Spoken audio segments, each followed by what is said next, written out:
All right, sir. Let's alienate 2/3 of the audience. Shoot. Did the previous generation have it harder than this generation? Did the previous generation have it harder than this generation? Talking about our parents' generation? Yes.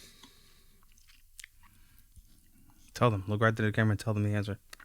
No. Here's your start. Cue music. Elaborate, sir. I mean, I don't know. Here, it's so different. There's many factors. This Harder is relative. This conversation is like many conversations you can have about American society. There's no easy answer here. There are many branches going on, in these roots. There's many things happening there's no easy way. There's no easy solutions. Is what I'm trying to say. So, did they have it easier? That's up to your interpretation, I guess. I didn't live back in the 80s in terms of I was an adult in the early 80s, late 70s, early 80s. I don't know what life was like back then. I mean, I could look at the data. I could look at what housing costs and what the quality of life and the cost of living and opportunities and these jobs where you could be at a company for 20 years and have great benefits and all those things. There are just a lot of different things happening today than there was back in the early 80s. It is what it is. And I'm sure our parents' generation could say the same thing about their parents. I'm sure they have an opinion. That'd be an interesting question to pose. Where's their generation? Did they have it harder? Well, yeah, they went through a couple of world wars and they had some stuff to deal with. That's a big deal. I don't know. So I think the more I think about it even now, the answer is going to vary from person to person, from family to family. We talked about it, man. Because right now, across the street from me, somebody's going to have a way different income situation than me. Someone's going to have a way different family situation. They've had to go through different things. There's the single mother, single father thing. There's the divorced family. There's the family that has... There's a bajillion different factors. So many variables, to what could make you even think something is harder than something else, right? When you compare. There's a quote that says there is neither happiness nor misery in life, only the comparison of one state to another. Yeah. There is no happiness or misery. It's all subjective. I feel like if you ask, what is our parents' generation? They're Gen what? Gen X? I don't know. The Boomer, baby boomers? Our parents aren't baby boomers, are they? I don't know. They're in a weird spot. But anyway, I feel like if you ask them about us, do we have it easier than them? I think unanimously, all of them would say, absolutely, they have it easier than us. Are you kidding me? It's not. What kind of question is that? I think parents that have made choices that have put them in a financial situation today where they are comfortable to an extent. Those extents vary from person to person. Mm-hmm. Parents that have made the choices in their life that maybe have come from lesser means and today have a little more would be in a place to tell their kids that their kids have it easier than them. Pull up your bootstraps, It makes sense, yes. And you are qualified to say that. But you also have to look at the difference of the situations. Yes, the job market has shifted. These are not always excuses. You just got to look at it. And it's just going to vary from person to person. It's just fact. If you live in Norfolk, your answer is going to be way different from Virginia Beach. But today, I was like we were talking about it before a little bit. I think the education system has been what's the word for it? I'm looking for like when you take over, like a coup. Like it has been taken and kind of redirected, like aggressive. There's a word for it. It's like a mutinied, whatever. Like the education system has been taken from the original form and kind of driven to this business side of like students are not it seems like we're not seen as students anymore. You're seen as a customer, and there's a sales force where you're now go get customers and go get them in this huge loan, and don't even worry about whether they know what they want to do in their life or not. Just get them to sign up. I'll tell you, I went to ECPI. I love the school. It's not for everybody. I get that question all the time. Should I go to ECPI? That depends on a number of factors. Are you willing to pay more than what you normally would at other schools?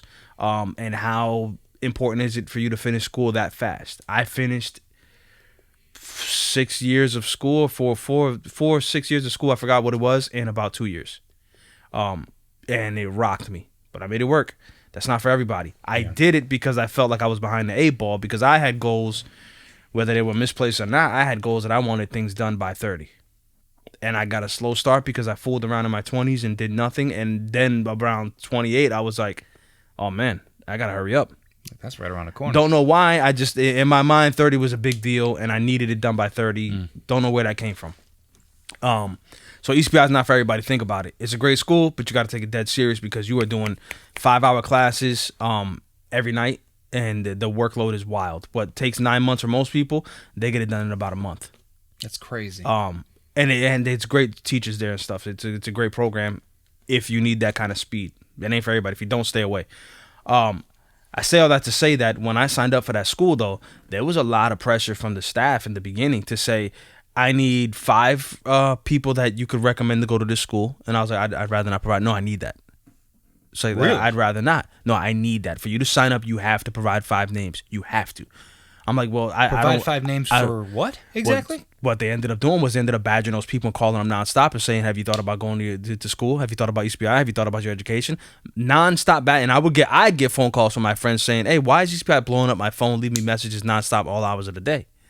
And I was like, just ignore them, block them, or whatever. Like, so they got a very aggressive sales force. Wow. I like how you call that sales force. That's what it is. What it is. Yeah. And that's unfortunate. And I see that.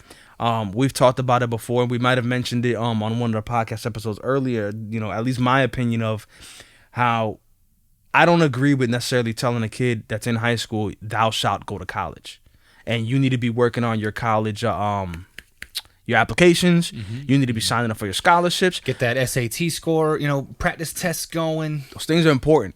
And that's for some people. Yeah, and I don't dare tell anybody how to raise their kids. I'm bringing a point of just how my crazy brain works. In my house, what I'm urging my kids to do is you better have a plan. You better have a goal. You better figure out and start figuring out what you want to do with your life. Life is short. You're going to wake up one day old. You're going to have kids. Start working on what you want to do. What are your interests? What do you love? Whatever that is, and go be the best at it.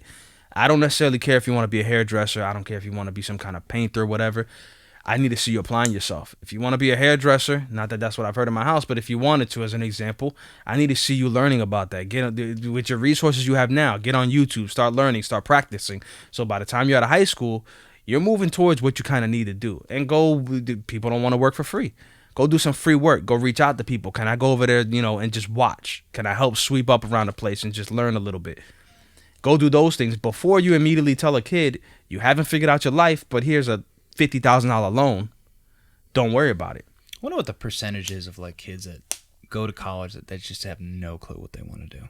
Like the ones doing general studies, the ones going because my parents told me I had to go. It's a wild thing to kind of. I see it like that's a terrible thing to do to your kid. It's just like, nah, go get a $50,000 loan and figure it out later. Like, you understand like the weight that's going to put on him later. But you got to think about why are we doing that? Why are we doing that? There are. Because our society now requires that piece of paper, or at least they say they require that piece of paper. That's why I think there's something going behind the scenes. Certain jobs, different tiers of jobs. You gotta. I don't care. I've heard this joke so many times. I don't care if you get a degree in basket weaving. Mm-hmm. When did that start, boomers? Can we shut up about the basket weaving? Let's find something else. Funnier. I always heard that as a military joke. Funnier. I always heard that as a military joke. I don't know. I never heard that in the military. But anyway. No, not in the military. But I heard that you can be an officer if you have a degree. It could even be basket weaving. Gosh, I'm so over that phrase. It's not funny. It's not funny. Anyway, you got to have a degree to get certain jobs. I don't care what degree it is. Does he have a degree? Okay, then he can be a leader. That's so silly, dude. At least in our experience, like I've seen it on TV where people. I guess the reasoning is like, okay, well, maybe people that have a degree at least applied themselves. They've proven that they could, start something and finish something. I guess. Maybe they have some job skills that their degree taught them. Well, that's what I was going to say. Like, it depends the field you're going in. If you're a doctor, you better go to college. That makes sense, right? Like that's separate. If you're going to be a medical doctors and things like that absolutely require not just college, but then. But in the context of this conversation, there are certainly jobs that'll tell you they require. No disrespect to my last job, and I'm not going to say the name. I love my last job. But you shy away from that a lot. Why is that? I don't know, because I got friends that work there still, and I don't want to hurt nobody's feelings. I might say something that might hurt their feelings, so whatever. They know. They know who it is. Yeah, doesn't matter. Being polite. At my last job, they required college degrees. They originally required an associate's degree. Then they wanted to push to require a bachelor's degree. Order entry. That's interesting. For order entry, there is no degree for order entry. But you wanted it to kind of weed out the people that I guess are taking life serious or not. But I'm gonna tell you something, and parents already know this. There's a lot of people fooling around in college, and you can pass college and still be fooling around. Dude, I know a lot of people that are like, "Oh, dude, you got to go to college to party. Like that's your one time where you get to just you got to have that experience." I'm like, "Yeah, I didn't have that experience." A college degree is not the litmus test for maturity. No, man. That's the episode It's almost title. quite the opposite. It's not. It doesn't. A plan is some focus. Yeah. I think that's what maturity comes with, when you get more focus. When you start chasing a particular goal, you don't have to worry about everything else around it. But at that age, to say you need this piece of paper, in my experience, that paper doesn't matter. It only proves that I was willing to go put myself in financial ruin to get this job. But there are many professions that do require it. So, and it makes sense. I'm not saying it's not important.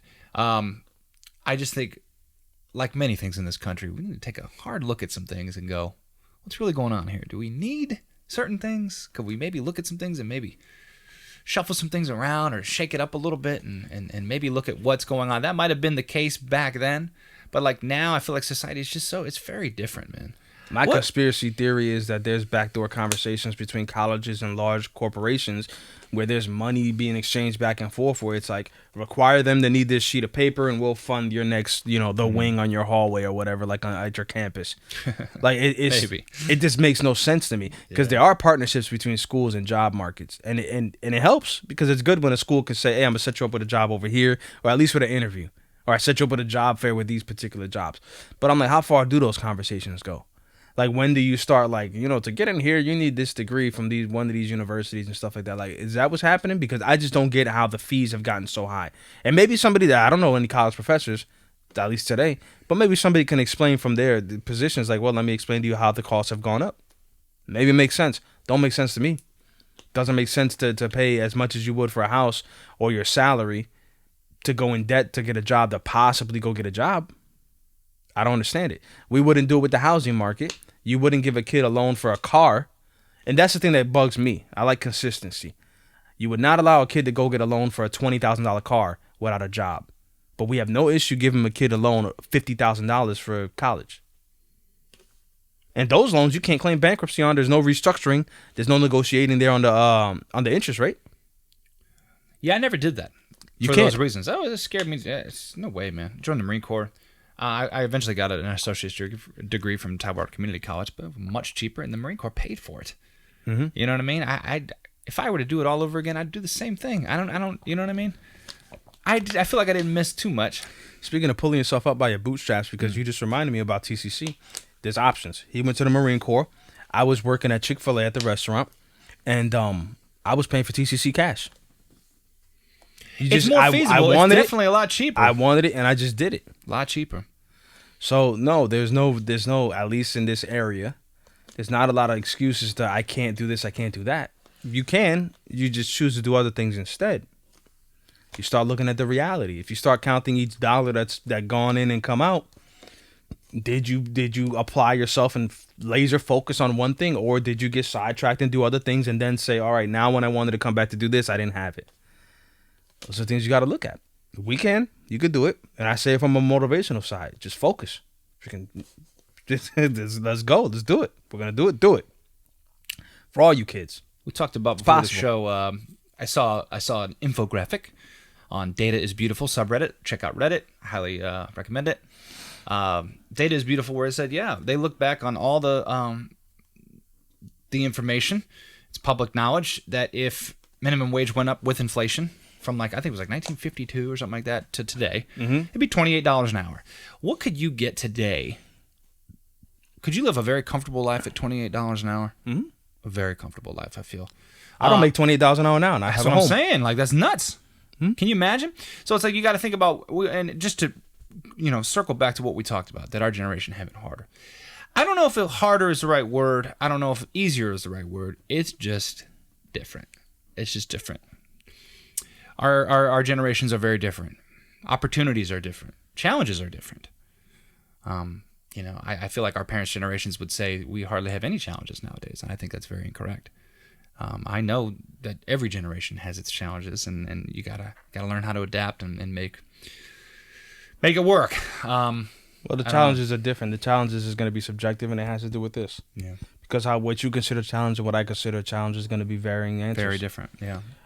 Same thing with our parents. Some people are going to say, stop crying about, I don't know, the internet being down when I used to walk uphill both ways to get to school. Different challenges, different things, different ranges of importance. And just because something is not important to me does not mean it's not important at all. Yeah. I've been learning that throughout my adult life, and I mentioned it before. I got to train myself to kind of remember that. Just because I don't think it's important doesn't mean that it's not important. It's just not important to me. So you got to learn that. Even with emotional things. Just because I'm not mad about it does not mean it's not worth being mad about.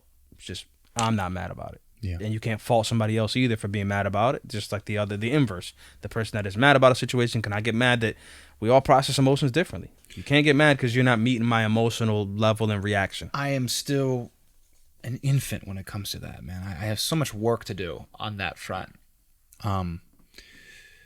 Understanding that, it's just what you just said, man. I mean, even with my very close friends, my wife, my family members, my parents, I'm still learning how to understand that. Like, everybody is their own person with their own feelings and their own view of life and their own things they've gone through in life, and they think very differently than you on many things, and that's perfectly acceptable.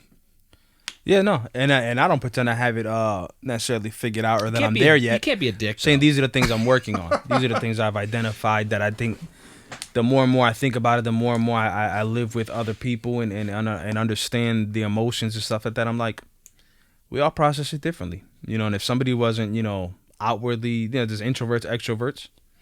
I learned that too. I learned from a couple buddies in church where they kind of explained, it's funny. I used to feel very guilty for not always wanting to be in the crowds of people. As I got older, I didn't want to be in the crowds. I didn't want to go hang out with everybody. People would say, all right, where are you going after this? Let's all go eat or whatever. And I'd be like, I want to go home. And I used to feel real guilty about that. And then I had a couple buddies that are introverts, and they kind of explained it to me. It's like, you're just not wired that way. There's nothing wrong with it. You just want to be home. Mm-hmm. And your friends will understand that. Your good friends will understand that it's not that he doesn't want to be with you.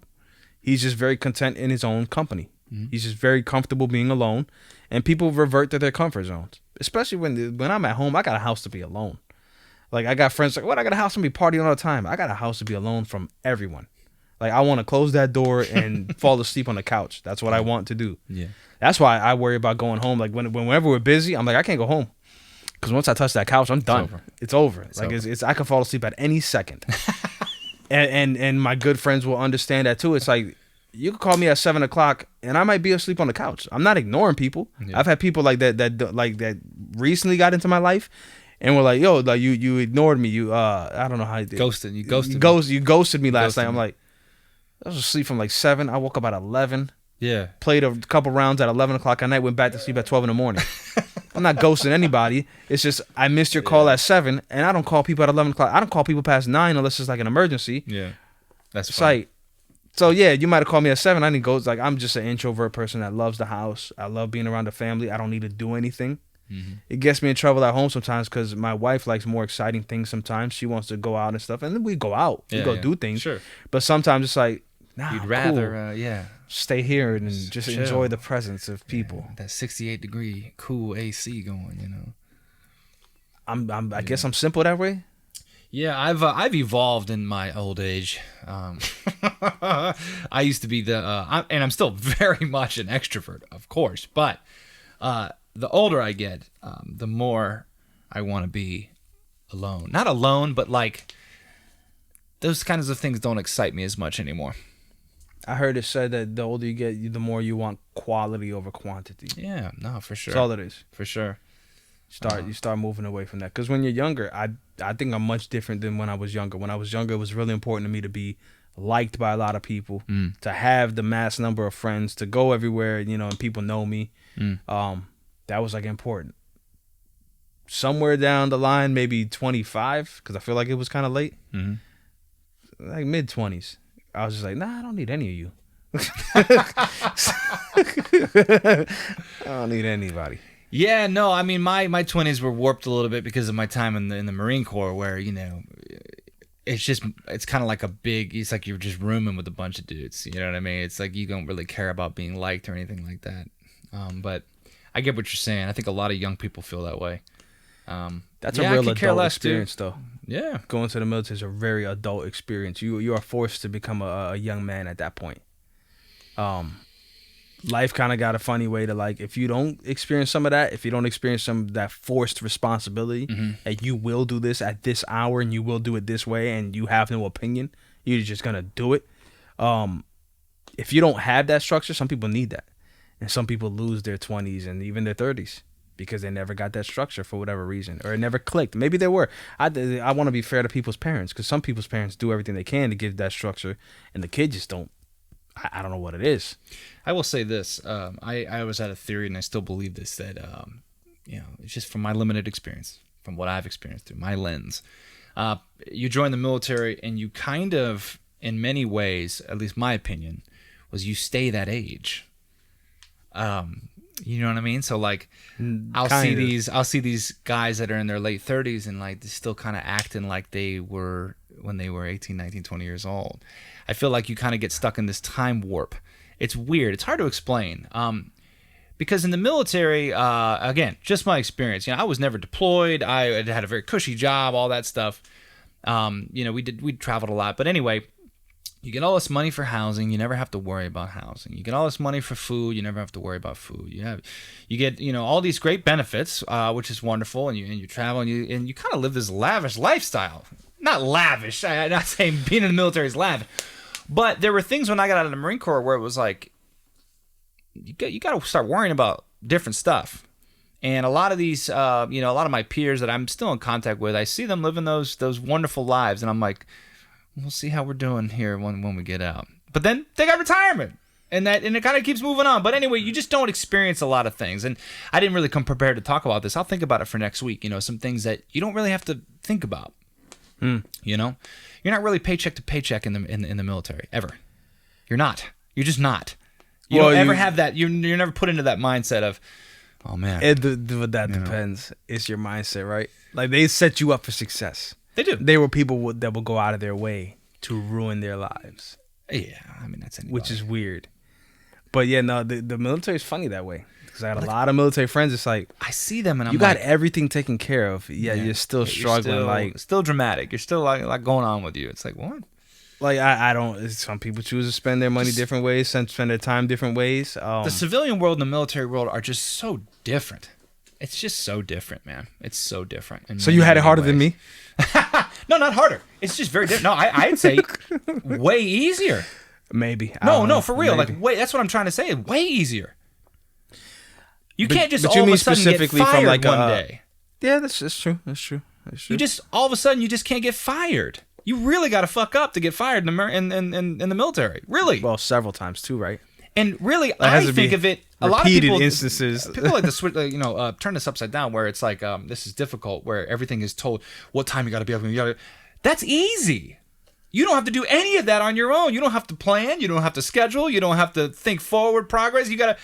Oh, I got to be here wearing this. You're going to give me what I'm going to wear. You're going to tell me how to wear it. And you just be here at this time. It's easy as hell. For us, it's easy, and I agree. I think it's easy. I've seen people. That's way easier than just having to figure it out. As a civilian. It's easier. It's funny. Like, now that I'm older, I've come across people, and I think these people are wrong, because I think what you said is 100% right. But I see people that, like, get frustrated by structure. I can't do it. I don't know how you guys do it. I don't know how you do, knowing that you have to be here every day at 9. You have to be here every day at 8. I can't do that. I wake up at different times every single day. I'm a night owl. I can't do that. Don't do meetings on Mondays, because I hear these things, and I'm like, I always grew up, and that's part of my parents, right? Like, my parents raised me where it's like, and I'm raising my kids this way. Might sound rough to some people, but hey, I'm not gonna tell you how to raise yours. Don't tell me how to raise mine. But I grew up, it's like, I told you to do something, I don't want to hear an opinion, just do it. Yeah. And I kind of carry that with me to the workplace, respectfully, because I don't accept disrespect from a boss or anything like that. But it's like, if you told me the meeting's at 9, I'm gonna be there at 8:50. That's just the way I always been. It's just like, I'm gonna be there. I'm not gonna. Can you do it another time? Nah, the boss said to be here this time. Just be there. It ain't that difficult. So I don't know. I don't know if that has to do with when you're a child. I know that when I was raised, it was more like, just do it. It's not really a big conversation about it. Yeah. Just get it done. Here's the thing, and I will say, because I have a lot of friends that are in the military. But you know what's funny? I have a lot of friends in the military that were musicians in the military, and it is a very warped perception of what life is like in the military, guys. And I feel like a lot of people are afraid to talk about it. No, talking about there are men and women over there right now that are in harm's freaking way. This is very different. You know what I mean? I'm talking about my experience in the military, dude. So that's just a clarification, man. So. Oh, yeah, no, it ain't a much respect to the military, dude, and absolutely things should be taken care of for these people. Absolutely. I wasn't saying those were bad things. I'm just saying being out now for a long time, it's just two completely different worlds, man. So different. So different. That's something that you said they should get everything they need. My buddy. No, they absolutely should. My buddy Oyosi, we used to get in like little debates and discussions. He would there was a time where he would mention, well, Tony, don't you think they spend too much on the military? No. And he's in the military. No. And I was like, well, I wasn't able to go to the military for a couple of different reasons, but you're in the military. And when I have to cast a vote and people are talking about should we cut military spending, I think of you. Mm-hmm. I think of if my buddy Oriosi was on a boat right now, if he needs a gun, and the bullets to each gun cost $5,000 for a single bullet, I'm going to say, give him the $5,000. Go get it. If the plane costs $6.3 billion or whatever, I'm going to say, if that's what he needs to come back home, give it to him. Yeah, or to protect the country, man. Like I get it. Okay, so subjectively, I get it. These things should be on a more competitive rate. You should look at how much money is really being spent and kind of get the best deal, right? In the military, I'm sure there's a lot of money. Just like in non-military, there's a lot of waste. I'm sure. Yeah. So that stuff should be addressed. And I get it when people say we're spending too much. Right. Address it from that aspect. Right. Address it from the fact of let's look for cost savings. I just want to clarify. I didn't mean to interrupt. Let's be re-quoting. You know what I mean? Like get more RFPs out there. Well, what's important? And let's spend money on what's important. Let's not spend a metric ton of money on stuff that isn't important for the job. But anyway, continue. But from a guy that did not serve and has friends and family that served, I have never felt in the position to tell the military what they should be spending their money on, because I have never felt comfortable sitting behind my PlayStation saying that my buddies that are on ships that went overseas should go without. Yeah. For any reason. I never felt that comfort. But I do understand that you got to go through some cost savings or whatever. Sure. It might be absurd. I don't feel that way. Some people feel inclined to do that. Some people feel 100% qualified to sit behind their TV and say, nah, man, they don't need another, aircraft carrier. Okay. I don't agree with being qualified to speak on that. I think there's other waste in the civilian world that the civilians could focus on. There's a lot of waste going on in subsidies and other it's wild. And other programs that you could look at the waste being done there and the abuse, instead of focusing on the guys that could potentially get killed right now. Because I always think about it. I've never had to deal with that, thank God. But I could imagine, put myself in the shoes of a person that their mom and dad sent their 19-year-old to a war and they gotta bury a flag or whatever, an empty casket, or just never even got the body back. And when I'm thinking about, should the military cut this, cut that, I think about that. I'm not doing it. And I got kids now, and it hurts even more thinking about it. Like if my kids decide to go to the military, and then there's people who don't have kids in the military that they never served, to say that, this person, they can go without. They don't need that. I don't know. Yeah, it's a rough one. I don't agree with it, but we can choose, we make our choices. Yeah. But, I don't know how we got so stuck on the military thing there. Yeah, I don't know. That's just... We got back. I'm sure I started talking about. No, we were talking about education and all that stuff and the choices you make. And the military should not be the only choice you make either. You should go if you really want to. That should not be like the greatest option in terms of safe monetary. So, it should not be the only option. It should not be the only where it's like, well, you could just, you got it so hard, millennial, you can go join the Marine Corps. I'm like, there should be at least a handful of other options too. That shouldn't be the most easiest way to get a comfortable living with benefits and things like that. That should not be the only job. You know what I mean? Yeah, and a lot of that has to do with... It's unfortunate. It has to do with your local government, with your local city council, and your local, your senators and stuff like that. Because a lot of these things we're talking about is effectively how strong your job market is, how strong your cost of living, ability is there, wherever you live, right? That has to do with your local government. What are they doing to make your city, your state attractive for businesses? You know what I mean? Like when people were bidding for Amazon and stuff like that, there's different feelings on that, whatever. But the fact that there's corporations for that the want to set up. distribution centers, yeah. They want to set up businesses. What is your local government doing to attract business? Because by attracting business, they're going to increase the job market, better skills, better reason to go to college. Here's another thing, Tony, too. I complain a lot about how expensive things are. I have chosen to live in a resort area. Like Virginia Beach, whether we like it or not, is a destination place. And the cost of living is higher. It is. So I could take me and my family and uproot and go somewhere else that's cheaper. That's the beauty of this country.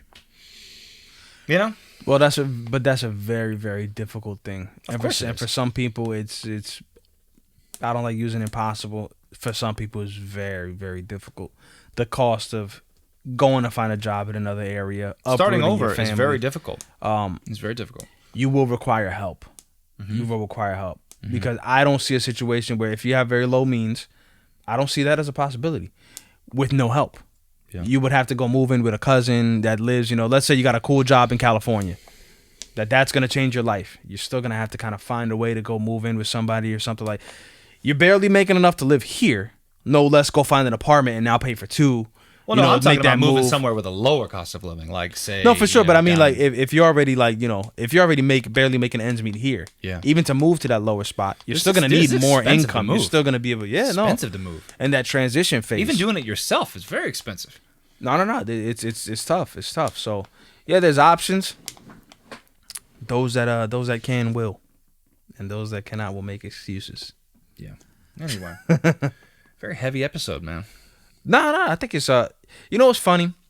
You could see it that way, and a lot of people do see it that way. In my mind, I'm 100%. Don't let the serious face and mannerisms confuse you. I'm real positive, and I think it's motivation for people. I think they should see it as a possibility. Like these are not heavy. This is not doom and negative. I'm just heavy as in like it's important, stuff, man. It's important. Yeah. But some people sometimes feel like I say that to say that not because of you, but I think sometimes people will interpret it as like, oh, you beat me up about it. I'm like. Not necessarily beating you up. Sometimes it's just like reminding you of the reality, reminding you that you can, and just showing you examples of like this is why you can do it. Like it's not impossible. Stop making excuses. Stop crying about it. Just go do it. It's gonna be hard, yeah, but a lot of great things are gonna be hard, man. We could do hard things. We show kids that from the very beginning. Just because it's hard, I can't do it. No. Try it again. Greatest things in life take hard work. Yeah. I was teaching my son about that. Look, he's trying to do a front flip on a trampoline. It's a very difficult skill to do. And he's getting there. He's making progress. He learned about what the word progress meant. If you want to do anything in this world, it takes two things. It takes hard work and it takes time. Hard work and time. For the most part. Hard work and time. Yeah. All right, man. Cool. Let's get back to work. All right. I'm Matt. I'm Tony. And this is the Tsunami Podcast. Episode what? Something. I think it's 43. I think so.